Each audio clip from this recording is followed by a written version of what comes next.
parole aux associations.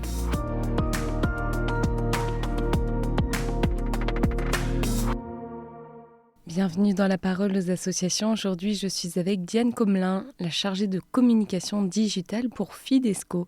Alors bonjour Diane, Fidesco envoie chaque année des volontaires de solidarité internationale dans plus de 20 pays. Et aujourd'hui, vous nous donnez des nouvelles de ceux qui s'engagent dans la gestion de projets et le développement local. Est-ce que vous pouvez nous en dire plus ? En 2024, plus d'un tiers de nos volontaires, donc 36% pour être exact, étaient engagés dans des missions de gestion et coordination de projets. Et ça peut aller de la direction d'un foyer au suivi d'un projet agricole en passant par la gestion financière. Et ces volontaires accompagnent nos partenaires locaux pour que les projets soient solides, structurés et durables. Alors est-ce que vous pouvez nous donner un exemple concret de ce type de mission ? Oui, bien sûr, Victor, par exemple, qui est volontaire à Tanjomoa à Madagascar, est gestionnaire d'un foyer pour personnes en situation de handicap. Et l'été dernier, le responsable local est rentré en France. Et les volontaires ont dû faire tourner tout le foyer seuls. Et donc Victor raconte qu'ils ont profité de ce moment pour reprendre la comptabilité, organiser les travaux, repeindre des écoles, réparer les toits, entretenir les jardins.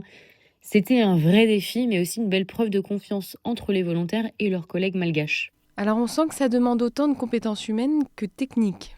Tout à fait. La gestion de projet, c'est pas seulement des tableaux Excel ou des budgets. C'est en fait une histoire de relations humaines. Et nos volontaires travaillent main dans la main avec les équipes locales, ils apprennent la langue, partagent le quotidien, cherchent ensemble des solutions. Et souvent, ils découvrent qu'il faut apprendre avant d'agir. Et Victor, d'ailleurs, le dit très bien. Ce qu'il a appris, c'est à faire confiance, à se mettre au rythme de l'autre, à comprendre la culture avant de vouloir tout gérer. Est-ce que vous auriez un autre exemple d'un projet un peu différent ? Oui, par exemple, on a Hugo qui est aussi à Tanjomoa. Et donc, avant de partir, il était chocolatier. Et aujourd'hui, il gère l'exploitation forestière du foyer et sa scierie. Et ce projet, il est né après un cyclone qui avait abattu une grande partie de la forêt. Et les volontaires ont décidé de valoriser le bois tombé et de relancer un programme de reboisement durable. Et depuis, Hugo supervise 175 hectares de forêt avec un objectif qui est très clair, qui est de fournir du bois pour les menuisiers, les constructions, les cuisines, mais aussi générer des revenus pour financer le foyer. Et en fait, il a appris sur le tas, accompagné par un expert local, et il a mis en place un vrai plan de gestion. Le choix des essences, l'entretien, la coupe, la raisonnée, la replantation, etc. C'est une mission de longue haleine qui demande de la patience et une vision à 15 ou 20 ans.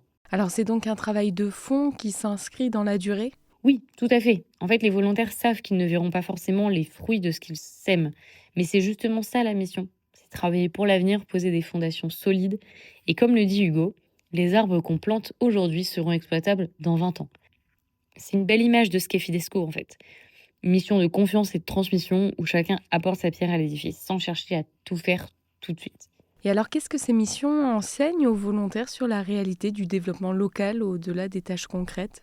Eh bien, elle révèle que chaque projet est bien plus complexe qu'il n'y paraît. Gérer un foyer ou développer un projet agricole, c'est pas juste suivre un plan. Il faut savoir écouter, coordonner différentes activités, anticiper les imprévus et trouver des solutions adaptées à la réalité locale.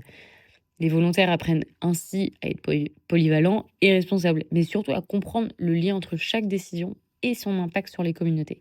Et ça, c'est une expérience de grande autonomie qui permet de grandir humainement tout en servant le développement local de façon concrète et durable. Eh bien merci Diane pour ce partage et je rappelle qu'on peut avoir plus d'informations via le site internet fidesco.fr. La parole aux associations.